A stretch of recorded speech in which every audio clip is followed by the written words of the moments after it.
Apprête-toi à rencontrer ton Dieu. Le royaume de cieux, l'enfer et le retour de Jésus-Christ par Angelica Zambrano.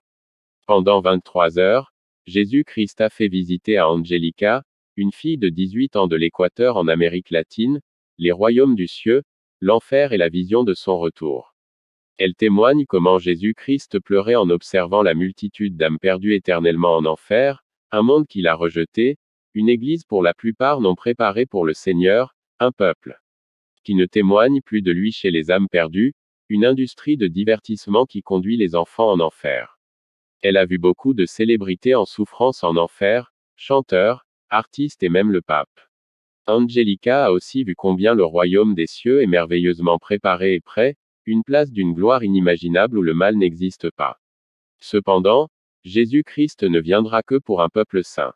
Beaucoup d'enfants de Dieu ne seront pas enlevés en ce jour-là et seront aux prises à un monde en ébullition. Maxima, la maman, je m'appelle Maxima Zambrano Mora de l'église, Casa de Oration, à El Empalme. Nous étions en jeûne de prière de 15 jours et adressions nos supplications au Seigneur. Ma fille Angelica s'est jointe à nous. Pendant ces 15 jours de jeûne, j'ai eu accès pour la première fois au monde surnaturel. On priait et jeûnait à la retraite et on continuait jusqu'à la maison. On s'attendait à ce que le Seigneur nous parle. Le Seigneur nous a fort réconfortés. À cause de nos épreuves, on était souvent prêt à capituler mais le Seigneur est notre refuge. Il nous donna le verset biblique Jérémie 33:3, Invoque-moi, et je te répondrai. Je t'annoncerai de grandes choses, des choses cachées, que tu ne connais pas. Ma fille réclamait ardemment cela au Seigneur à mon insu. Angelica, la fille, je m'appelle Angelica Elisabeth Zambrano Mora. J'ai 18 ans, j'ai fait mes études au collège, Colegio José María Velasco Ibarra, ici à El Canton, El Empalme, Équateur. J'ai accepté Jésus-Christ comme Seigneur et Sauveur pour la première fois à l'âge de 12 ans, mais je me suis dit, aucun de mes amis n'était charismatique et je me sentais mal à l'aise à leur présence. Si bien que j'ai rejeté la foi en Dieu et je me suis lancé à une vie mondaine très dégoûtante. Mais le Seigneur m'a fait grâce. À l'âge de 15 ans, je me suis réconcilié avec le Seigneur mais j'étais toujours indécise. La Bible dit, Jacques 1/8, un homme irrésolu est inconsistant dans toutes ses voies, et j'étais l'une de ce genre de personnes. Mon père me disait, tu ne dois pas te comporter ainsi, c'est affreux et c'est mauvais. Mais je répliquais, c'est ma nature, c'est ainsi que je veux vivre et personne n'a de leçon à me donner. Il répondait, Dieu va s'occuper de toi. Il va te transformer. À mon 17e anniversaire, je me rapprochais du Seigneur. Le 28 avril, je lui ai dit, Seigneur, je ne suis pas fier de moi, je sais que je suis une pécheresse, et je lui ai exprimé ce que je ressentais. Seigneur, pardonne-moi. J'aimerais que tu écrives mon nom dans le livre de vie et que tu m'acceptes comme ta fille. Je me suis repenti et je donnais ma vie à nouveau au Seigneur.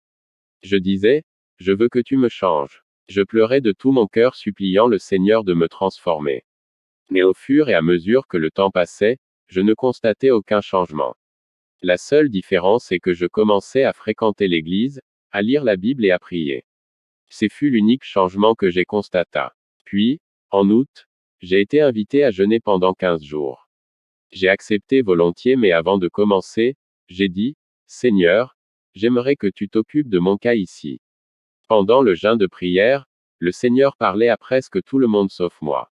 C'est comme s'il ne me voyait pas et ça m'a fait mal au cœur.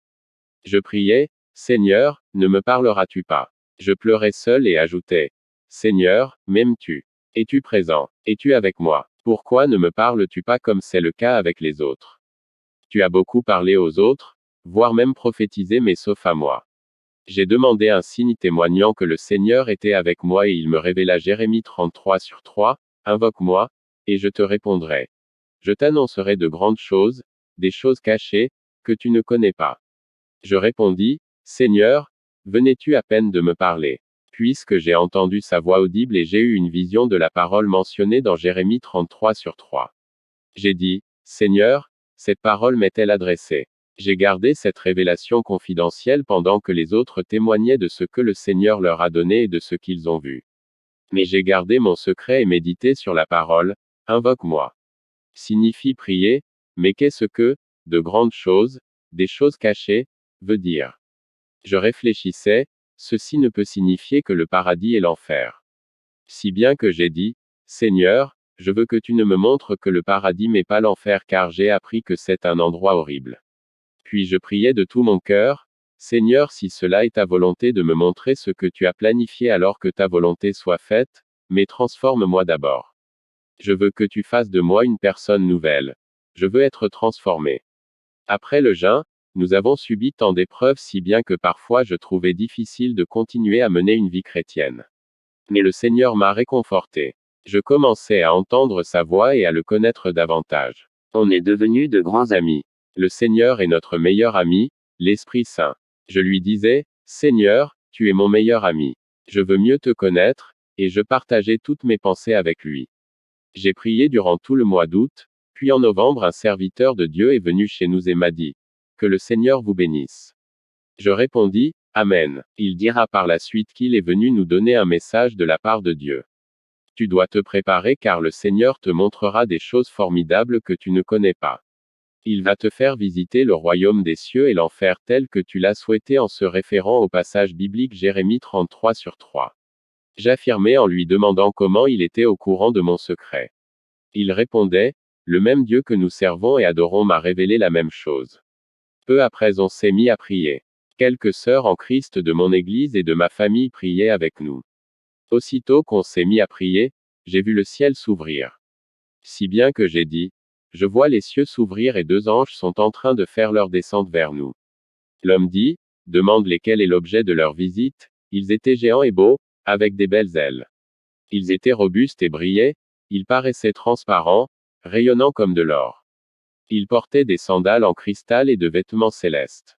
Pourquoi êtes-vous ici? Ils souriaient en disant, nous sommes ici en mission. Nous sommes ici puisque tu dois visiter le paradis et l'enfer et nous ne quitterons pas jusqu'à ce que la mission s'accomplisse. Je répondis, d'accord, mais je ne veux que visiter le paradis, pas l'enfer. Ils souriaient sans mot dire et ont demeuré parmi nous. À la fin de la prière, je continuais toujours à les voir. Je me suis mis à voir l'Esprit Saint. Il est mon meilleur ami. Il est saint, il est omniscient, omniprésent. Je le voyais à la fois transparent et rayonnant avec une brillante expression. Je voyais son sourire et son regard plein d'amour. Je peux à peine le décrire, il est plus beau que les anges. Les anges ont leur beauté typique, mais l'Esprit Saint est d'une beauté extraordinaire. J'écoutais sa voix audible, plein d'amour et passionné. Je ne saurais pas décrire sa voix. Une voix comme de l'éclair et en même temps rassurant qui disait, je suis avec toi, si bien que je m'efforçais à marcher avec le Seigneur malgré les épreuves de la vie. Nous traversions de moments durs mais à la fois victorieux. J'ai dit, Seigneur que ta volonté soit faite, je continuais à voir les anges à l'école, dans ma classe. J'étais ravi de joie puisque je les voyais bel et bien. Le serviteur du Seigneur qui était venu chez nous, me dit de apprêté à visiter le paradis et l'enfer. Il me dit en plus quelque chose difficile à avaler. Il m'a signifié que j'allais mourir. Ça n'était pas facile de recevoir un tel message. Comment allais-je mourir alors que je suis encore jeune? J'interrogeais. Il répondit, ne te soucie de rien, tout ce que Dieu fait est parfait, il te ramènera à la vie pour que tu témoignes sur le paradis et l'enfer, c'est ce que le Seigneur veut que nous tous nous sachions. Je répondis, Amen, mais comment mourrai-je? Dois-je être renversé par un véhicule? Les idées s'entrechoquaient dans ma tête, mais le Seigneur me rassura de ne pas m'inquiéter car tout était entre ses mains. Je répondis, merci Seigneur. 4 Le 6 novembre, de retour à la maison après les cours, les anges étaient toujours avec moi, même pendant l'adoration. Ils ne me parlaient pas. Tout ce qu'ils disaient était Saint, Saint, Saint, Alléluia, glorifiant, honorant et adorant notre Père céleste. L'Esprit Saint était là ensemble avec les anges et je me réjouissais. Beaucoup des gens disent que l'Évangile est ennuyeux, mais ceci est plutôt un grand mensonge du diable pour nous empêcher de chercher la présence du Seigneur. Jadis, je pensais ainsi, mais après que j'ai découvert le Seigneur et l'Esprit Saint, je sais maintenant que l'Évangile n'est pas ennuyeux, c'est la meilleure expérience qu'on peut avoir sur la terre. Je pouvais voir, jouer et voire même dialoguer avec l'Esprit Saint. Mais les anges ne me parlaient pas, mais plutôt glorifiaient le Seigneur. Je disais, Esprit Saint viens avec moi à tel endroit ou à tel autre, et il sera exactement au rendez-vous. Je pouvais le voir et le sentir. Je le voyais se mettre debout et je lui ai offert même une chaise. Bien que beaucoup de gens ne le voient pas, il est présent. Cette relation ne doit que continuer, une fois qu'on en a fait l'expérience. Il n'y a pas moyen de faire marche arrière. Quand je considère comment il m'a délivré de la perdition dans laquelle j'étais plongé, je ne peux que le remercier pour sa miséricorde, pour son amour envers l'humanité et envers moi. Le 7 novembre, quand je revenais de l'école, j'ai entendu une voix qui m'a dit, « Apprête-toi car tu mourras aujourd'hui. » J'ai su que c'était l'Esprit Saint car je pouvais l'identifier. J'ai ignoré sa voix et j'ai dit, « Seigneur, je ne veux pas mourir. » Il répliqua, « Apprête-toi car tu mourras aujourd'hui. » Cette fois-ci il parla à haute voix et avec autorité. Je répondis, « Seigneur, je sais que c'est toi qui me parles. Cependant donne-moi seulement une confirmation après quoi tu feras de moi selon ta volonté. Je ferai n'importe quoi que tu m'exigeras, je vais m'abandonner à toi bien que j'ai peur car je sais que ta présence est réelle. » Je priais ainsi, « Permets que le même frère en Christ que tu as utilisé me précède à la maison et qu'il m'apporte le même message tout de suite. » Mais le Seigneur connaît notre passé, présent et futur et ce que nous allons lui demander. Si bien que quand je suis arrivé à la maison j'ai trouvé le frère en question tel que je l'avais souhaité. Maxima, on était à la cuisine quand ma fille est arrivée à la maison. Elle a aperçu l'homme de Dieu et lui dit, « Que le Seigneur te bénisse. » Il répondit, « Que le Seigneur te bénisse aussi. Es-tu prête à mourir? Car le Seigneur a planifié ta mort aujourd'hui à 16 heures. » Elle était toute surprise du fait que le Seigneur a répondu à sa demande. Angelica, quand j'ai écouté ça, j'ai dit, Amen. Mais je ne veux pas mourir. Non Seigneur, j'ai peur, très peur, je suis terrifié. Le serviteur de Dieu répliqua, prions pour chasser la peur au nom de Jésus-Christ. J'ai dit, Amen, et on pria. Soudainement la peur me quitta et une joie indescriptible m'a envahi en pensant à la mort comme un événement meilleur qui puisse m'arriver. Je me suis mis à sourire, à rire à la surprise de tout le monde. Ils ont constaté comment je suis passé de la tristesse à la joie. Je souriais, sautais et chantais de joie. Maxima, ma fille fut remplie de joie et se mit à manger. Elle a mangé un peu de tout se disant, si je ne reviens pas, tant mieux au moins j'ai mangé et je suis rassasié. 5 Angelica, tout le monde se mit à rire se demanda, quel comportement étrange, au lieu d'être triste tu es plutôt joyeuse. Je répondis, bien sûr, je vais à la rencontre de mon Dieu, je vais être avec lui, mais je ne sais pas si je reviendrai voilà pourquoi je vais distribuer mes avoirs il me regardait avec surprise, tes avoirs. Ma mère ouvra grandement les yeux prise d'étonnement. Maxima, ma fille distribua tous ses avoirs. Nos sœurs en Christ étaient avec nous et elle a donné à chacune d'elles quelque chose. Quand j'interrogeais cette attitude, elle m'a répondu. Si je revenais je vais tout récupérer, au cas contraire, elles peuvent tout garder. Angelica, je m'imagine combien ma mère était triste de ce que je venais de dire. Mais j'étais si joyeuse que je me suis mis à distribuer tout ce que j'avais, mes habits, mon lit, mon portable, en une seule condition, si je reviens, je vais tout récupérer. Il se mit à rire. Maxima, elle était déterminée, mais en tant que mère j'étais fort attristé. Ça n'était pas facile. Je me demandais comment ça se passerait. Je ne pouvais rien comprendre. Quand ils ont commencé la prière j'étais encore occupé à arranger les choses dans la maison. Ils m'ont invité à prier mais je répondis que j'allais les rejoindre incessamment. Angelica, ils m'observaient tout pendant la prière. Je priais, Seigneur je veux que ta volonté soit faite, tu n'es pas un homme pour te repentir ou mentir, je sais que tu vis. Si je dois faillir à ta mission, vaut mieux alors me prendre une fois pour toutes mais si je ferai ta volonté, alors ramène-moi sur terre tout en m'aidant à dire la vérité, à prêcher et à dire aux gens de se repentir. Ceci était ma courte prière. J'ai expliqué cette prière au serviteur de Dieu tout en lui signifiant de ne rien dire à ma mère. Je ne lui dirai pas tant que tu es encore avec nous mais dès que tu pars je le lui dirai, répondit-il. On continuait à prier et on forma un cercle. Maxima, à 15h30, le Seigneur a demandé à son serviteur d'appliquer l'huile d'onction à ma fille. Quelques-uns parmi nous se sont retirés avec elle dans la chambre. Le Seigneur nous a accordé 2 minutes pour appliquer l'huile d'onction de la tête aux pieds. Ce qui fut fait. La mort Angelica, ma mère et Fatima Navarrete, une sœur en Christ m'ont oint. Mais pendant qu'elles appliquaient l'huile, j'ai senti quelque chose comme envers me couvrir. C'est difficile à expliquer. Je me sentais couverte d'une armure et je ne sais pas comment l'expliquer. Après cela il n'était plus à mesure de me toucher. 6 Maxima, pendant qu'on priait, J'ai essayé de lui imposer la main, mais je ne pouvais plus.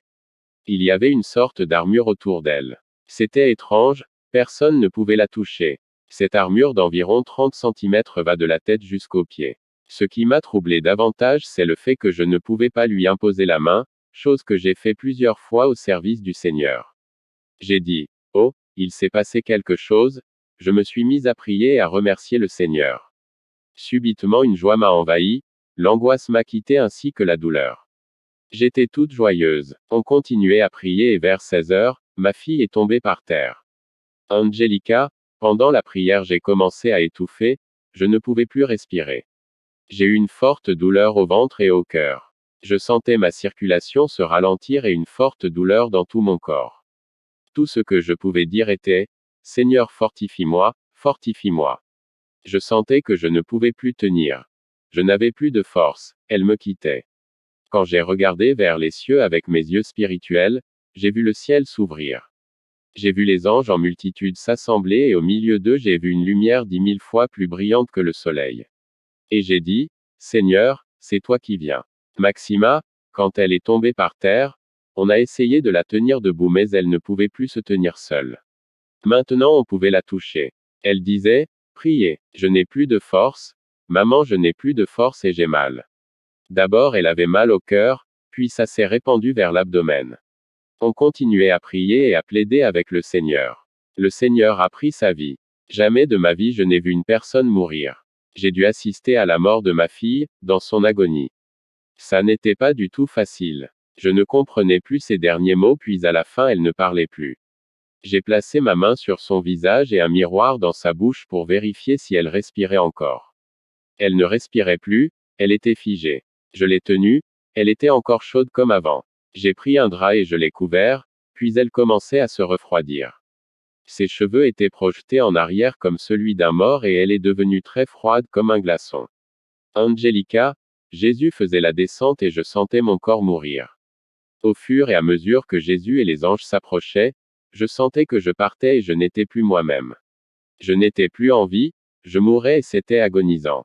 Quand mon corps est tombé par terre, ils étaient déjà là. Ma maison était pleine d'anges et au milieu des anges j'ai vu une lumière plus brillante que le soleil. C'était pénible. J'ai eu de fortes douleurs comme mon âme et mon esprit étaient en train d'être arrachés de mon corps. Je pleurais et criais quand j'ai vu mon corps par terre. Je demandais, Seigneur, qu'est-ce qui se passe? Qu'est-ce qui se passe? Je voulais toucher mon corps et y retourner mais je ne pouvais plus, c'était comme tenter de saisir l'air avec la main, ma main passait carrément à travers mon corps. Personne de ceux qui priaient ne pouvait m'entendre. Je criais, Seigneur aide-moi. Maxima, mon mari est arrivé, pendant qu'on était en prière et il l'a vu étendu. Le Seigneur m'a réconforté en ce moment car je ne savais que faire. C'est comme si elle était en coma, mais je ne m'inquiétais de rien car c'était l'œuvre de Seigneur. Si bien que j'ai dit, Seigneur que ta volonté soit faite. Le Seigneur Jésus-Christ. Angelica, en ce moment j'ai écouté la voix du Seigneur, une belle voix telle le tonnerre, remplie d'amour. N'aie pas peur car je suis Jéhovah ton Dieu et je suis venu te montrer ce que je t'ai promis. Lève-toi car je suis Jéhovah qui te tient par la main droite et qui te dit de ne pas craindre car je vais t'aider. Subitement, je me suis levé. Tout ce temps, j'étais à genoux tentant en vain de réintégrer mon corps. Quand j'ai entendu sa voix la peur m'a quitté et j'ai commencé à marcher et les anges déblaient le chemin. Il y avait une forte lumière qui brillait. J'ai retrouvé ma paix quand j'ai fixé la lumière. J'ai vu un homme beau, géant, élégant, muscleux et la lumière émanait de lui. La lumière était tellement brillante que je ne pouvais pas identifier son visage. Mais je pouvais voir ses beaux cheveux dorés et un vêtement blanc muni une large bande dorée qui contournait sa poitrine et sur laquelle il est écrit, Roi de rois et Seigneur de seigneurs. J'ai regardé à ses pieds, il portait des sandales dorées rayonnant d'un éclat d'or. Il était très beau, il m'a tendu la main. Quand j'ai touché sa main, ma main n'est pas passée au travers lui comme ce fut le cas avec mon corps. Je me demandais, qu'est-ce qui se passe? Et il a répondu, je vais te faire visiter l'enfer pour que tu ailles informer l'humanité que cet endroit existe réellement. De même je vais te montrer ma gloire pour que tu dises à mon peuple de s'apprêter car je vis réellement et ma gloire est réelle. Il me dit, ma fille ne craint rien. Il le répéta de nouveau et je répliqua, Seigneur, je voulais plutôt te signifier que j'ai envie de visiter le paradis mais pas l'enfer car c'est un endroit horrible. Il dit, ma fille, je serai avec toi. Je ne t'abandonnerai pas, je vais te montrer l'enfer car il y a beaucoup des gens qui sont au courant de son existence mais malheureusement ils n'éprouvent aucune peur, ils pensent que c'est de la blague et beaucoup n'en connaissent rien. Voilà pourquoi tu dois visiter l'enfer car il y a plus qui périssent par rapport à ceux qui entrent dans ma gloire. Quand il a fini de parler, je le voyais des larmes qui coulaient jusqu'à mouiller ses vêtements. J'ai demandé, Seigneur, pourquoi pleures-tu? Il répondit, ma fille, puisqu'il y en a plus qui périssent et je vais te montrer pour que tu ailles dire la vérité et que tu ne retournes pas à cet endroit. Enfer. Tout à coup quand il parlait, tout commença à bouger. La terre trembla et s'ouvrit. J'ai vu un trou noir en dessous. On était debout sur une sorte de rocher entouré d'anges. Je dis, Seigneur, je ne veux pas y aller. Il a répondu, ma fille, ne crains pas car je suis avec toi. En un clin d'œil, on est descendu dans ce trou noir. J'essayais de voir mais il y avait une obscurité profonde. J'ai vu un grand cercle et j'ai entendu de millions de voix. J'avais très chaud et je sentais ma peau brûler. J'ai demandé, Seigneur, c'est quoi ça? Je ne vais pas y aller. Le Seigneur m'expliqua que ça n'était que l'entrée du tunnel qui mène en enfer. Il y avait une odeur répugnante, dégoûtante, nauséabonde et je suppliais le Seigneur de ne pas y aller. Il répondit, ma fille, c'est nécessaire pour toi de faire connaissance de cet endroit. Je criais, mais pourquoi Seigneur? Et il dit, pour que tu dises la vérité à l'humanité qui est en train de périr, elle est perdue et il n'y a que peu qui entrent dans mon royaume. Matthieu 7h14. En disant ceci, il pleurait. Ses propos me réconfortaient si bien que j'ai continué à marcher. On est arrivé au bout du tunnel, quand j'ai regardé en bas, j'ai vu l'abîme couvert des flammes. Le Seigneur dit, ma fille, je te donne ceci. Il s'agissait d'un classeur avec de papier vierge. Ma fille, prends ce crayon pour que tu écrives tout ce que je te montrerai, ce que tu verras et ce que tu écouteras. Tu écriras tout textuellement tel que tu l'observeras, tel que tu le vivras. Je dis, Seigneur, je le ferai, mais je vois déjà assez Seigneur. Des âmes en tourment dans elle, immense flamme. Maxima, le temps passait et le corps de ma fille était toujours étalé. Seigneur, qu'est-ce qui se passe? Les larmes coulaient de ses yeux et quand je les nettoyais, elles s'accumulaient aussitôt. Je plaça un miroir dans sa bouche pour vérifier si elle respirait, mais elle ne respirait pas. On a pris le pouls, mais il n'y avait rien. On a placé la main au cœur, toujours pas de signe de vie. Le serviteur de Dieu dira que là où elle se retrouve n'est pas un endroit de joie mais plutôt de tourment. Angelica, j'ai dit à Jésus. Je témoignerai que l'enfer est réel, que l'enfer existe, mais sors-moi de cet endroit. Il répliqua, ma fille, on n'est même pas encore en enfer. Je ne t'ai encore rien montré et tu veux déjà que je te retire d'ici. Je répondis, s'il te plaît Seigneur, sors-moi de cet endroit. Puis nous commencions à descendre vers l'abîme. Je me suis mis à pleurer et à crier, Seigneur non, non, non, non je ne veux pas y aller. Et il répliqua, tu as intérêt à voir cet endroit. J'ai vu de démons horribles de toutes sortes, petits et grands. Ils couraient si vite et tenaient quelque chose à la main. Seigneur, pourquoi courent-ils si vite et qu'est-ce qu'ils ont dans leurs mains? Il répondit, ma fille, ils courent ainsi puisqu'ils savent que leur temps est presque fini, le temps est très limité pour détruire l'humanité, spécialement mon peuple.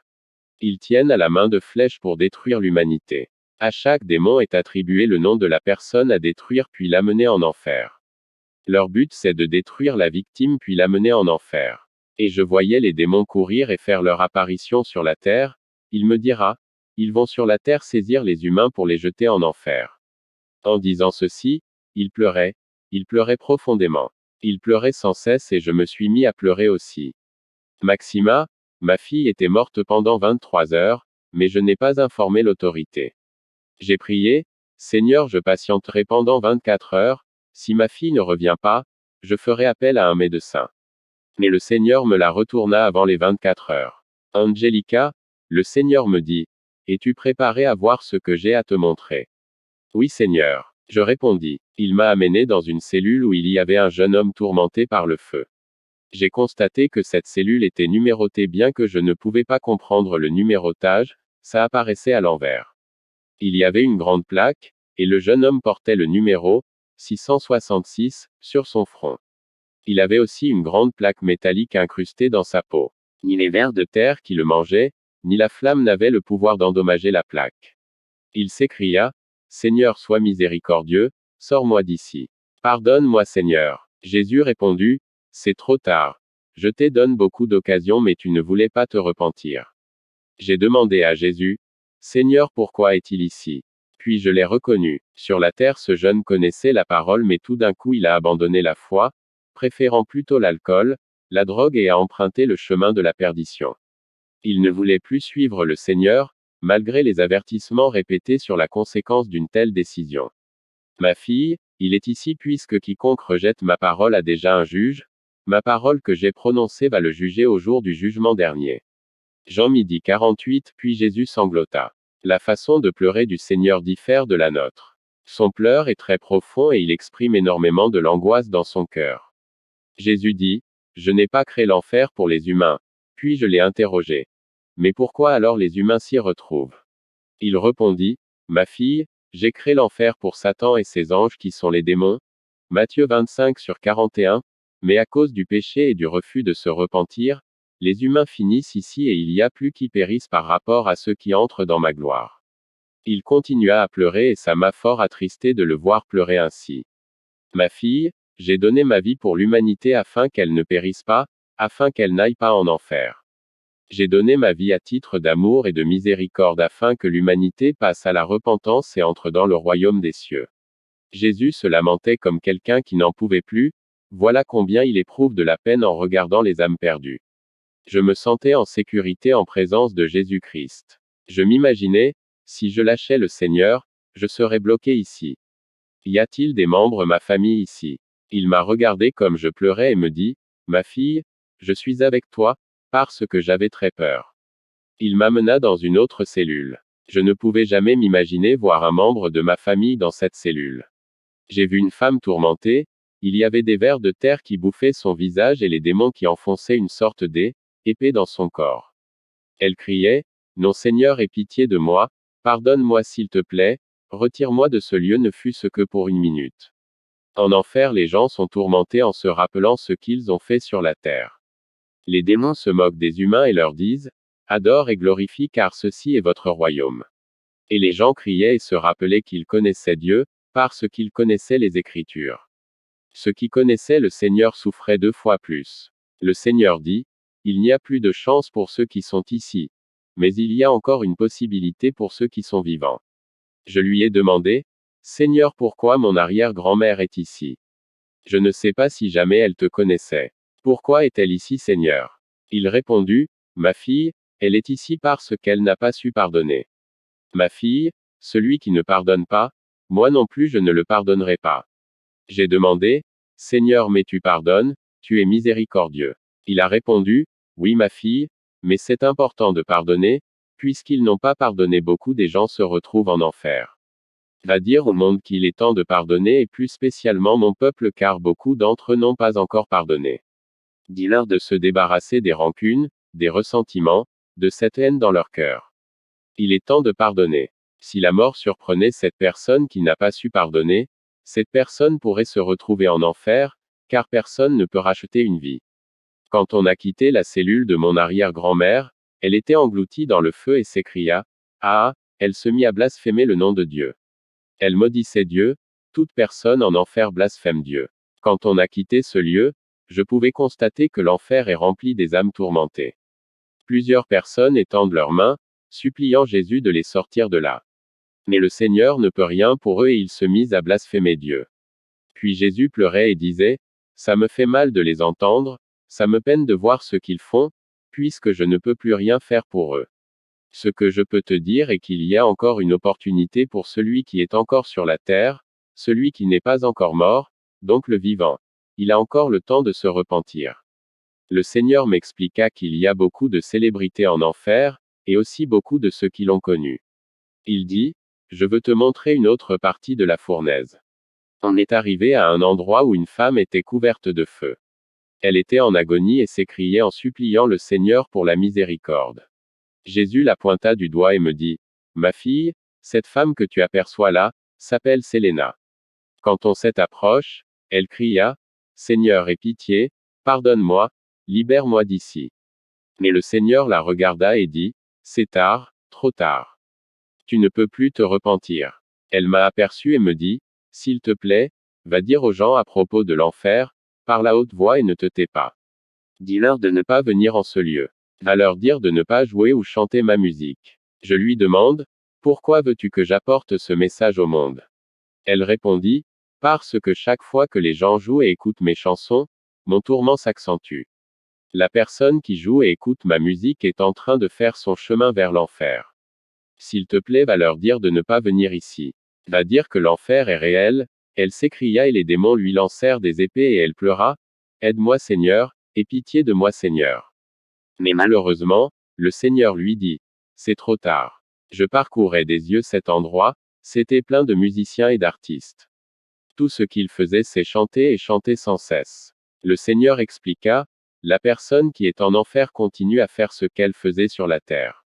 Pendant que j'observais, j'ai remarqué qu'il y avait beaucoup des démons qui aspergeaient ce que je croyais être de l'eau. Je pensais qu'il pleuvait, mais j'ai constaté que les gens en flammes feuillaient plutôt la pluie. Non, Seigneur aide-moi, ce n'est pas possible, et les démons riaient et disaient aux gens, louez et adorez parce que ceci est votre royaume éternel. J'ai vu les flammes s'intensifier et les vers de terre affectés à chaque humain se multiplier. Ce n'était pas de l'eau mais plutôt du soufre qui aggravait le feu et multipliait la souffrance de victimes. J'ai demandé à Jésus, qu'est-ce qui se passe? Seigneur, qu'est-ce qui se passe? Et le Seigneur répondit, ceci est le salaire de quiconque qui ne s'est pas repenti. Psaume 11/6. Puis le Seigneur m'amena là où il y avait un homme célèbre. Avant, j'étais indécise en tant que chrétien. Je pensais que toute personne qui meurt va au paradis. Ceux qui célèbrent la messe iront au paradis mais j'avais tort. Quand le pape Jean-Paul II était mort, mes amis et membres de famille me diront qu'il est allé au paradis. Tous les médias TV disaient, le pape Jean-Paul II est mort, que son âme repose en paix. Il est maintenant en train de se réjouir en présence de Jésus-Christ et ses anges au paradis. Et je croyais à toutes ces informations. Mais j'étais dupe car je l'ai vu en enfer tourmenté par le feu. J'ai regardé son visage et je l'ai reconnu. Le Seigneur me dira, regarde ma fille, cet homme que tu vois là c'est le pape Jean-Paul II. Il est ici, tourmenté car il ne s'est pas repenti. Mais je ripostais, Seigneur pourquoi est-il ici? Il prêchait à l'église. Jésus répondit, ma fille, aucun de fornicateur, idolâtre, égoïste, menteur n'hériteront le royaume de cieux. Éphésiens 5/5. Je répondis, je sais que cela est vrai mais je veux savoir pourquoi il est ici, parce qu'il prêchait à la multitude. Et Jésus de répondre, oui ma fille, il peut avoir dit beaucoup de choses, mais il ne disait jamais la vérité telle qu'elle est. Il ne disait jamais la vérité, bien qu'il connaît la vérité, il a préféré l'argent au lieu de prêcher sur le salut des âmes. Il ne disait pas la vérité. Il ne disait pas que le paradis et l'enfer existent. Ma fille, voilà maintenant qu'il est ici. Quand je l'ai regardé, il y avait un grand serpent avec des épines autour de son cou et il essayait en vain de l'enlever. Il plaida avec le Seigneur. Seigneur aide-moi. Il s'écria, aide-moi Seigneur, aie pitié de moi, sors-moi de cet endroit, pardonne-moi, je me repens Seigneur. J'aimerais retourner sur la terre pour me repentir. Le Seigneur l'observa et dit, tu savais très bien que cette place est réelle. C'est trop tard, il n'y a plus de chance pour toi. Le Seigneur dit, écoute ma fille, je vais te montrer la vie de cet homme. Jésus me montra un écran géant où je pouvais voir comment cet homme célébrait la messe à maintes reprises à la foule et comment le peuple qui s'y trouvait était très idolâtre. Jésus dit, regarde ma fille, cet endroit est plein d'idolâtres. Ma fille, l'idolâtrie ne sauve pas. Je suis le seul qui sauve, en dehors de moi pas de salut. Ma fille, j'aime le pécheur mais je hais le péché. Va dire aux humains que je les aime et ils doivent venir à moi. Pendant que le Seigneur parlait, je voyais comment le pape recevait beaucoup d'argent et le gardait pour lui-même. Il était très riche. J'ai vu son image assis sur le trône, mais je pouvais aussi voir au-delà de ça. Bien qu'il est vrai que ces hommes ne se marient pas, je vous rassure que ces hommes couchent avec les religieuses, et beaucoup d'autres femmes. Je n'invente rien, c'est le Seigneur qui me l'a montré. Le Seigneur me montra ces gens qui vivent dans la fornication et la parole dit qu'aucun fornicateur n'héritera le royaume de cieux. Pendant que je regardais cette scène, le Seigneur me parla, regarde ma fille, tout ce que je t'ai montré, c'est ça qu'il a vécu et c'est ce qui se passe maintenant sur la terre, chez beaucoup des gens, beaucoup de prêtres et le pape en vie. Puis il me dit, ma fille, va dire au monde qu'il est temps de venir à moi. Le Seigneur m'a montré un endroit où beaucoup des gens marchaient vers l'enfer. Je lui demanda, comment se fait-il qu'ils marchent vers ce lieu? Il répondit, je vais te montrer. Il me montra un tunnel plein des gens. Ils étaient liés de la main aux pieds. Ils étaient vêtus de noir et portaient un fardeau au dos. Jésus dit, regarde ma fille, ce monde que tu vois ne me connaît pas encore. Ce qu'ils portent au dos c'est le péché, mais va leur dire de me donner leur fardeau et je leur donnerai le repos. Dis-leur que je suis celui qui pardonne tous les péchés du monde. Ma fille va leur dire de venir à moi. Je les attends à bras ouverts. Préviens-les qu'ils sont en route vers l'enfer. Pendant que je les voyais marcher, j'ai reconnu mon cousin, ma cousine, ma famille. Je m'exclamai en notifiant le Seigneur. Il répondit, ma fille, ils marchent vers l'enfer mais va le leur notifier. Va leur dire qu'ils marchent vers l'enfer. Va leur dire que je t'ai choisi comme mon messager, car ça signifie que tu vas dire la vérité. Tu dois dire tout ce que je t'ai montré. Si tu ne dis rien et que la personne en question se retrouve en enfer, je vais te réclamer son sang. Mais si par contre tu dis la vérité et qu'elle n'écoute pas, dans ce cas cette personne a des comptes à me rendre. Si la personne en question ne se repent pas, alors tu es déchargé de toute responsabilité et son sang va retomber sur elle-même. Ézéchiel 3h18, Jésus me dit que beaucoup de célébrités marchent vers l'enfer. Les gens célèbres et importantes. Tenez par exemple Michael Jackson. Il était célèbre dans le monde entier mais il était sataniste. Bien que la plupart de gens ne le voient pas sur cet angle, mais c'est la vérité. Il a signé un contrat avec le diable. Lequel contrat le permettra d'avoir la renommée en vue d'attirer beaucoup de fanatiques. J'ai vu les démons marcher sur les gens en enfer de manière semblable au pas de danse qu'il exhibait sur la terre. Ils glissaient en arrière et non en avant pendant qu'ils se réjouissaient de l'angoisse qu'ils faisaient subir à leurs victimes. Laisse-moi te dire que Michael Jackson est en enfer. Le Seigneur me la montre après sa mort. Il m'a donné occasion de voir Michael Jackson tourmenté par le feu. Je criais au Seigneur. Pourquoi? Ça n'était pas agréable de le voir tourmenté et comment il poussait des cris de détresse. Toute personne qui écoute les chansons de Michael Jackson ou les chante ou et sont fanatiques, je t'avertis que le diable te piège dans sa toile pour que tu finisses en enfer. Maintenant même renonce à ça au nom de Jésus-Christ. Jésus veut te libérer pour que tu ne te perdes pas. Le Seigneur me dit, ma fille, il y a aussi les gens qui me connaissent qui sont en route vers l'enfer. Je demandai, Seigneur, comment est-ce possible que les gens qui te connaissent aillent en enfer? Il répondit, la personne qui abandonne ma voie est celle qui mène une vie double. Il me montra les gens qui se dirigeaient vers l'enfer. Ils étaient liés des mains aux pieds. Ils portaient chacun une robe blanche mais déchirée, teintée et froissée.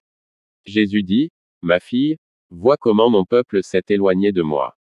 Ma fille, je t'informe que je ne viens pas pour ces genres de personnes. Je viens pour un peuple saint, prêt, sans tache, sans rides, sans souillure. À leur dire de retourner sur l'ancien chemin.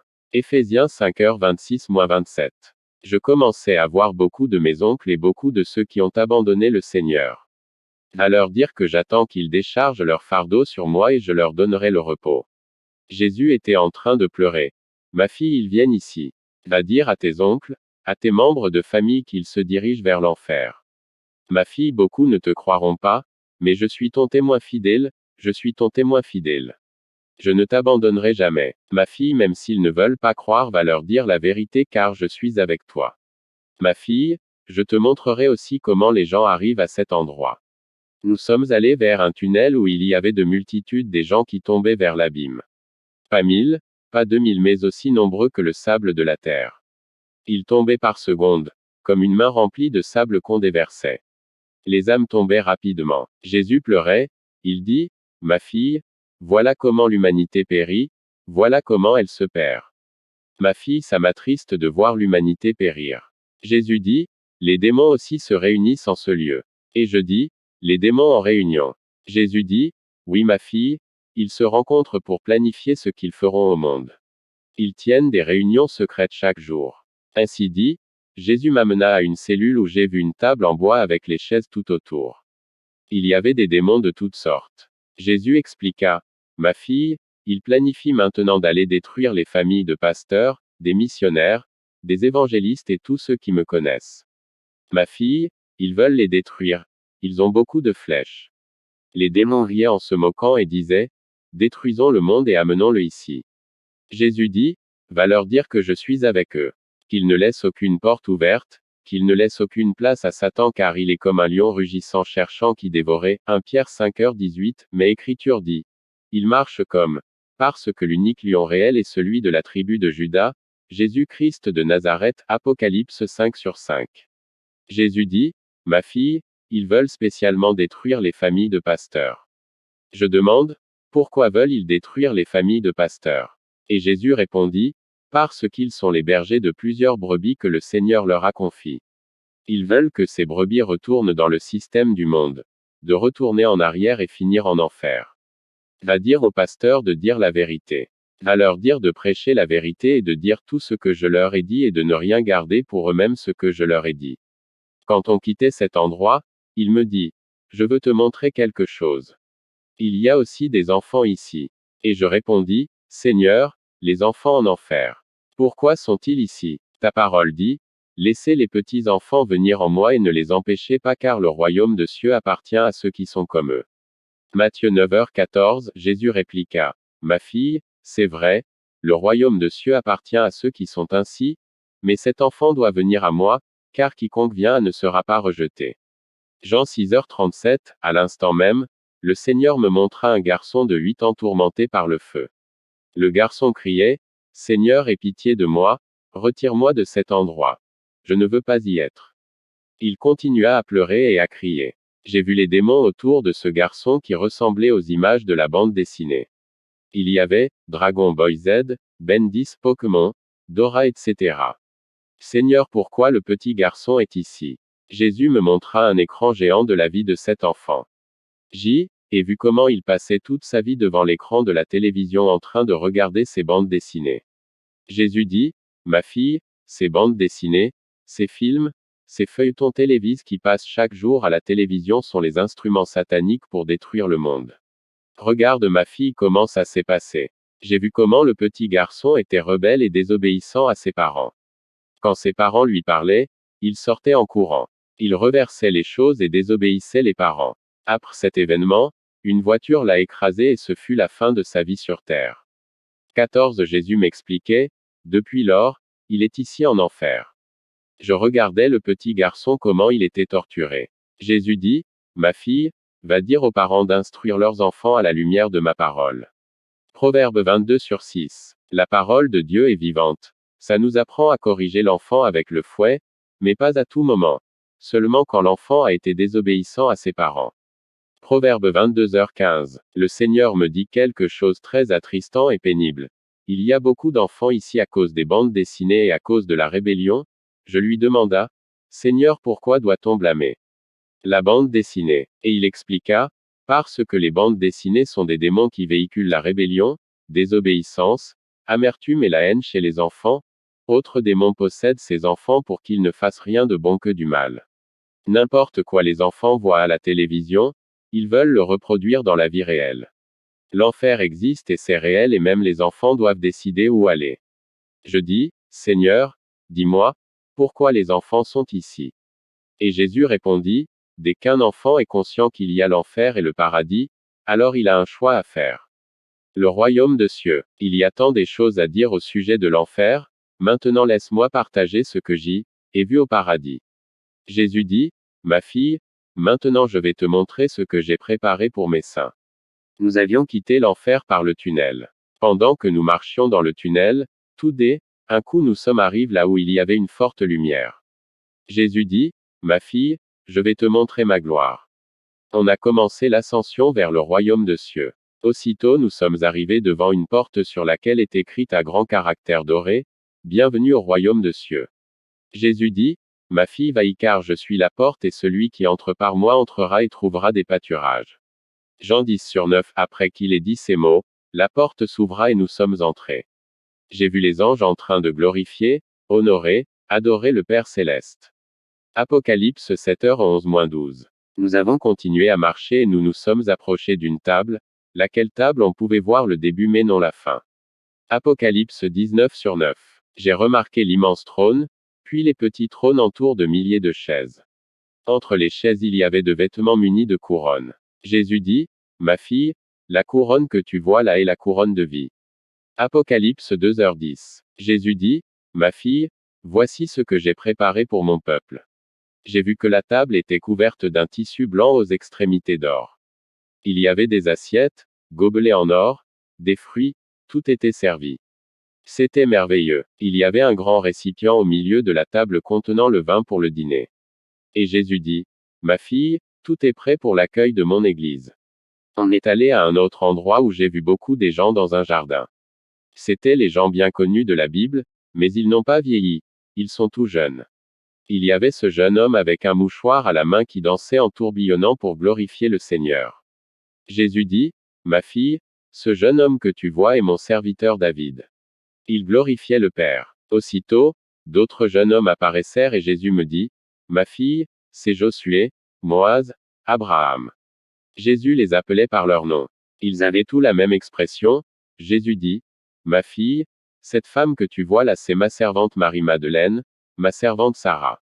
Puis il dit, ma fille, voici Marie, celle qui a donné naissance à Jésus qui te parle.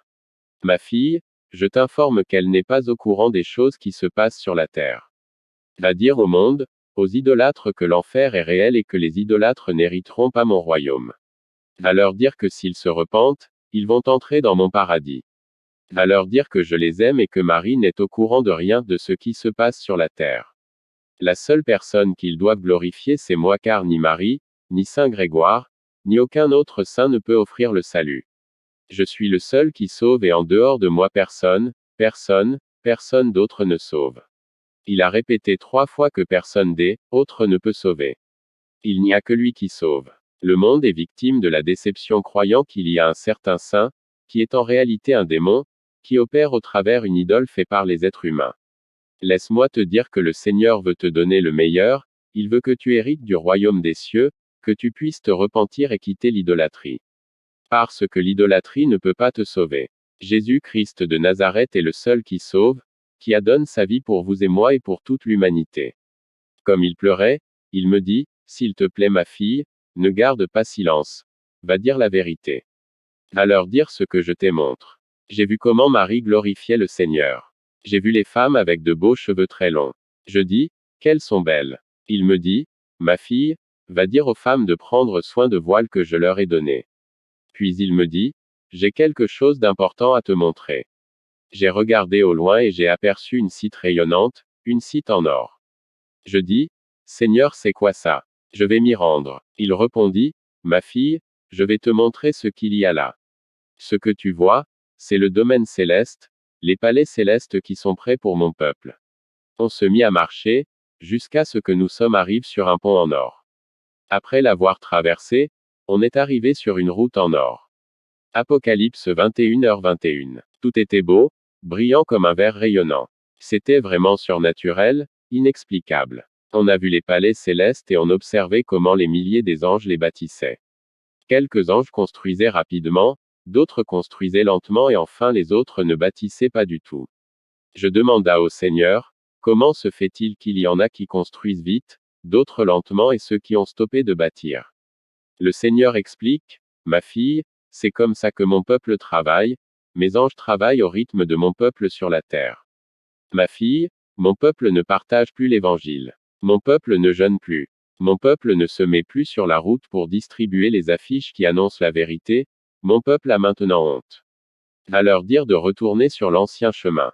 Ces anges que tu as vus ne faisant plus rien, appartiennent à ceux qui m'ont abandonné. Ma fille, va leur dire de retourner sur le bon chemin. Jérémie 6h16, et ainsi dit, il se mit à pleurer. J'entendais d'autres personnes chanter et j'ai demandé au Seigneur, Seigneur, je veux que tu m'amènes là où les gens chantent. Jésus observait, je sais qu'il m'observait bien que je ne pouvais pas voir son visage. Je ne pouvais voir que le mouvement de son visage. Quand ses larmes mouillaient ses vêtements, je lui ai demandé, pourquoi il pleurait. Mais il ne me répondait pas. Plus tard, on est arrivé dans un beau jardin. Là, au milieu des palais célestes, j'ai vu des fleurs qui bougeaient. Le Seigneur pointa de doigt et dit, ma fille, écoute, elle me glorifie, m'adore. Mon peuple ne fait plus ce qu'il avait l'habitude de faire, mon peuple ne m'adore plus, ne me glorifie plus, ne me cherche plus comme auparavant. C'est pourquoi je te dis d'aller les informer de me chercher car j'irai pour un peuple qui me cherche en esprit et en vérité, pour un peuple qui est prêt, pour un peuple saint. En pleurant, il continua, je viens, je viens. Puis j'ai compris pourquoi il pleurait. Parce qu'il vient mais non pour ceux qui croient en partie. Il va venir seulement pour ceux qui le cherchent en esprit et en vérité. Puis le Seigneur me dit que je dois rentrer sur la terre. Je dis, Seigneur, je ne veux pas rentrer sur la terre. Qu'est-ce que cela veut dire? Retourner sur la terre. Je veux rester avec toi. Tu m'as amené ici et je n'irai nulle part car je suis avec toi. Jésus dit, ma fille, c'est nécessaire que tu retournes sur la terre pour témoigner que ma gloire est réelle, que ce que je vais te montrer est réel, que ce que tu as vu est réel, pour que le monde vienne à moi, se repente et qu'il ne périsse pas. En pleurant je suis tombé à ses pieds. Puis j'y ai vu les plaies. Je demanda, Seigneur, c'est quoi ces blessures? Il répondit, ma fille, c'est la cicatrice d'hier quand j'ai donné ma vie pour l'humanité. Il m'a aussi montré les cicatrices dans ses mains. Je demande, Seigneur, pourquoi tu as encore ces cicatrices? Il me dit, ma fille, c'est la cicatrice qui est restée. Puis j'ai demandé, va-t-elle disparaître? Il répondit, ma fille, ça va disparaître quand tous les saints seront réunis ici. Ma fille, je dois te ramener sur terre. Ta famille et les nations t'attendent. J'ai essayé de résister mais il pointa la terre de son doigt et dit, regarde, ce peuple que tu vois sont tes membres de famille, ce corps que tu vois là, tu y retourneras, il est temps de quitter ce lieu. Puis il m'amena à travers une rivière claire comme de l'eau de roche et dit, regarde, plonge dans l'eau. Avant que je n'entre dans cette rivière de l'eau de vie, je ressentais une joie indescriptible, mais après l'immersion dans l'eau j'étais transporté de joie. Je pensais que je n'aurais plus à retourner sur la terre, mais le Seigneur me dira, ma fille, tu dois retourner sur la terre. Ma fille, je vais te montrer quelque chose, comment je viens sur la terre pour un peuple saint. Je vais te montrer comment sera le jour de l'enlèvement. L'enlèvement et la tribulation. Nous nous sommes dirigés vers un endroit où il y avait un écran géant, j'y ai vu des gens, je pouvais voir le monde entier. Puis soudainement, j'ai vu des multitudes de gens disparaître, les femmes enceintes voyaient leur grossesse disparaître. Elles avaient l'air hébétées poussant de cris de détresse. Les enfants disparaissaient de partout. De milliers de gens couraient d'un endroit à un autre en hurlant. Ce n'est pas possible, ce n'est pas possible. Qu'est-ce qui se passe? J'ai vu ceux qui connaissaient le Seigneur mais qui ont raté l'enlèvement. Ils disaient que le Seigneur est venu, l'enlèvement a eu lieu. Ils hurlaient et voulaient se tuer mais ne pouvaient pas. Le Seigneur me dit, ma fille, en ce jour la mort va fuir, l'Esprit Saint ne sera plus sur la terre. Apocalypse 9/6, il y avait des accidents mais je n'ai vu aucun mort, tous étaient en vie bien que blessés. J'ai vu un trafic intense avec de milliers de personnes. Il me dit, ma fille, regarde comment tout va se passer. Puis j'ai vu des gens courant un endroit à un autre en hurlant, Christ revient, reviens. Ils suppliaient, Seigneur pardonne-moi, amène-moi avec toi. Mais le Seigneur me dira d'une voix navrante, en ce moment-là ça sera trop tard. C'est maintenant le temps de se repentir. Ma fille va dire au monde de me chercher car en ce temps-là, il n'y aura plus d'opportunité. Ésaïe 55/6. Ma fille, ça sera trop tard pour tous ceux qui ont raté l'enlèvement. Quand Jésus réalisa comment les gens étaient restés, il commença à pleurer et dit, ma fille, j'irai au monde comme c'est écrit dans 1 Thessaloniciens 4h16-17, car à un signal donné, à la voix de l'archange, au coup de trompette de Dieu, le Seigneur lui-même descendra du ciel, et les morts en Christ ressusciteront à bord. Ensuite, nous les vivants, qui serons restés, nous serons emportés ensemble avec eux dans les nuées à la rencontre du Seigneur dans les airs, et ainsi nous serons toujours avec le Seigneur. Mais pas tout le monde ira avec le Seigneur, rien que ceux qui font sa volonté 17 Matthieu 7h21, et qui vivent dans la sanctification. Car le Seigneur me dit, rien que ceux qui sont purs entreront le royaume de cieux, Hébreux 12h14. Personne ne connaît, ni le jour, ni l'heure à laquelle j'irai pour mes saints, même les anges ne sont pas au courant. Matthieu 24h36, sur l'écran je voyais les gens tourner en rond. Les magazines et les infos télévisées annonçaient que Jesus TAIT arrive, l'écran s'effaça, et Jésus conclut en disant, j'irai pour un peuple saint. C'était tout ce qu'il m'a montré. Après cela, Il me ramena sur terre. Entourés d'anges, nous amorcions la descente par les escaliers en blanc très beaux bornés de fleurs. Je pleurais tout au long du chemin, suppliant Jésus, Seigneur, il te plaît, ne me laisse pas ici, amène-moi avec toi. Il répondit, ma fille, les nations, ta famille t'attendent. Ma fille, tu dois rentrer dans ce corps. Ma fille, tu dois recevoir la vie pour témoigner de ce que tu as vu. Beaucoup ne te croiront pas. Beaucoup aussi te croiront, je suis ton témoin fidèle. Je suis avec toi. Je ne t'abandonnerai jamais. De retour sur terre Maxima, quand ma fille reprit vie, on attendait à côté de son corps qui était étalé par terre. Elle a soufflé, un homme, rien des autres. Et dit, merci Seigneur parce que ma fille est de retour. Nous avions tout remercié le Seigneur. Puis elle commença à respirer petit à petit. Après à peu près 5 heures, elle était à mesure d'ouvrir les yeux et parler. Au début, on comprenait à peine ce qu'elle disait, ça n'était pas du tout clair. Elle n'avait pas de force. On était obligé de fermer les fenêtres car ses yeux ne supportaient pas la lumière. Curieux que nous étions, nous voulions tout qu'elle nous raconte ce qu'elle a vu. Mais puisqu'elle était faible, elle ne pouvait que nous dire très peu. Il a fallu 2 semaines pour qu'elle donne complètement son témoignage. Les démons venaient la tourmenter après cet événement. Elle les voyait clairement. Ils essayaient de se dissimuler dans l'ombre. Ils étaient ici, en dedans 3 jours depuis son retour, avant qu'elle ne soit réellement à mesure de parler. Elle leur demanda ce qu'ils voulaient et ils répondirent, on est venu signer un pacte avec toi.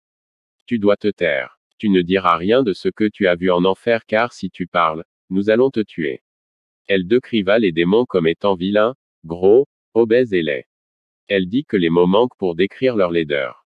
Elle les chassait, mais ils ne voulaient pas partir. Quand ils venaient, ils sautaient sur elle comme pour l'étrangler. Elle ripostait en les chassant mais elle n'avait pas de force. Une fois quand elle les a chassés, une forte lumière s'est manifestée et ils ont tout fui.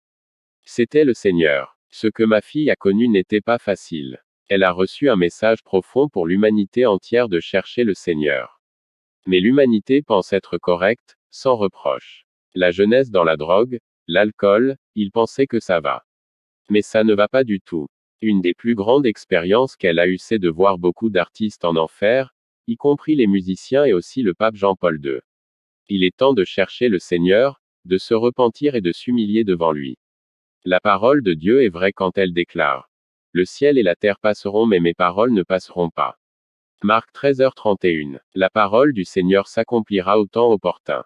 Le Seigneur lui a montré aussi un tunnel où les gens se dirigeaient vers l'enfer. C'est réel. Mais même les croyants ne croient pas à ça. Beaucoup ne veulent pas du tout y croire. Le message clé est que nous devons chercher le Seigneur, non pas seulement avec nos lèvres, mais dans la profondeur de notre cœur, car le retour de Seigneur est proche. Jésus dit, je ne suis plus à la porte. Je suis au-delà de la porte, je viens bientôt. Mon retour est proche. Mon peuple m'a abandonné et est retourné à la vie mondaine. Dis à mon peuple de retourner sur l'ancien chemin. L'Église aujourd'hui doit regagner l'ancien chemin.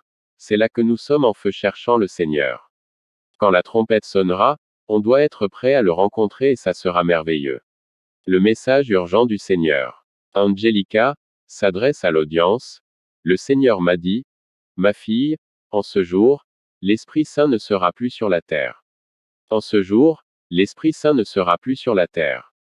2 Thessaloniciens 2/7, et j'ai vu un trafic encombrant avec beaucoup d'accidents. Beaucoup des gens veulent se donner la mort, mais Jésus dit, ils chercheront la mort, mais la mort fuira loin d'eux. La mort ne sera plus en ce temps-là. Apocalypse 9/6. Je voyais les gens en train de regarder la TV et les magazines qui lisent. Des milliers et des milliers ont disparu. Beaucoup avaient déjà su que Jésus-Christ était venu pour ses élus. Ceux qui connaissaient le Seigneur, mais qui ont raté l'enlèvement, allaient pleurant dans 2 rues. Ils voulaient se donner la mort, mais ne pouvaient pas. Pendant qu'on était au ciel, Jésus avait dit, je viendrai pour un peuple saint et je viendrai très bientôt pour mon Église, mais, il y a 2 semaines, le Seigneur m'avait dit, ma fille, je me réjouis de ce que tu fais, tu es en train d'accomplir ce que je t'ai confié, mais ne dis pas à mon peuple que je viens bientôt. Dis à mon peuple que je viens maintenant. Encore le Seigneur dit, dis à mon peuple que je viens maintenant et que je viens pour un peuple saint. Dis à mon peuple que seuls ceux qui ont un cœur pur, que seuls ceux qui ont un cœur pur me verront. Et ne te tais pas.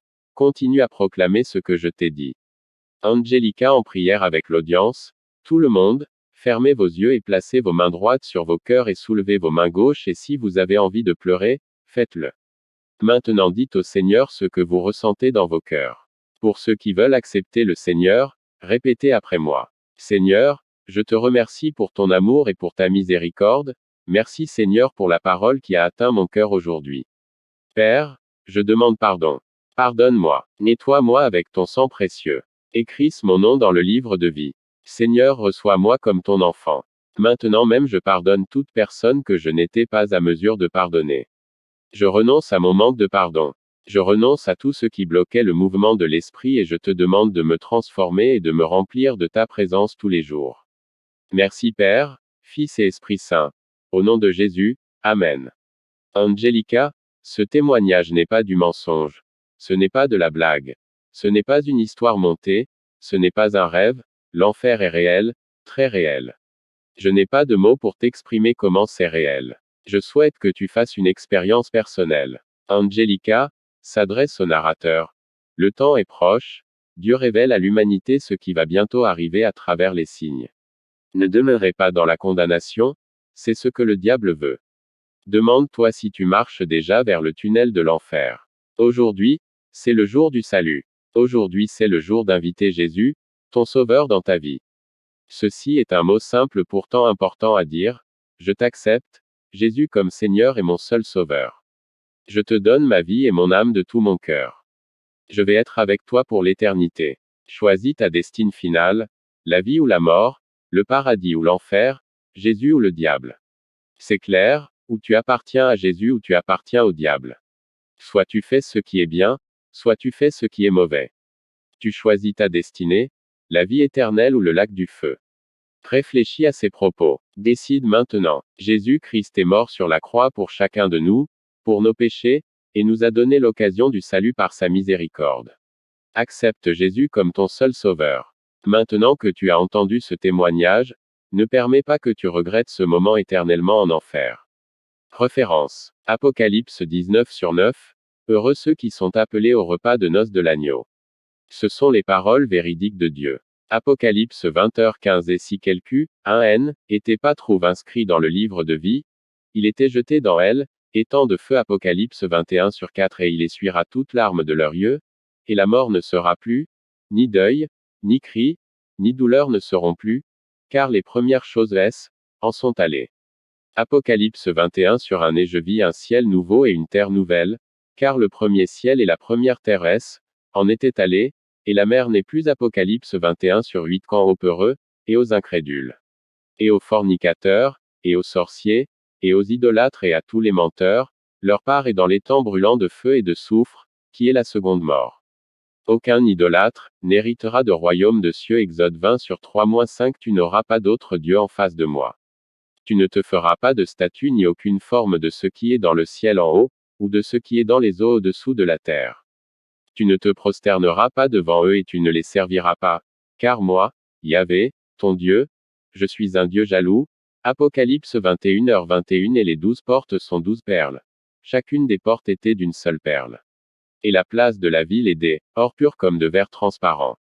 Apocalypse 21h27. Et jamais n'y entrera rien de souille, ni celui qui pratique l'abomination et le mensonge, mais seulement ce qui se trouve inscrit dans le livre de vie de l'agneau.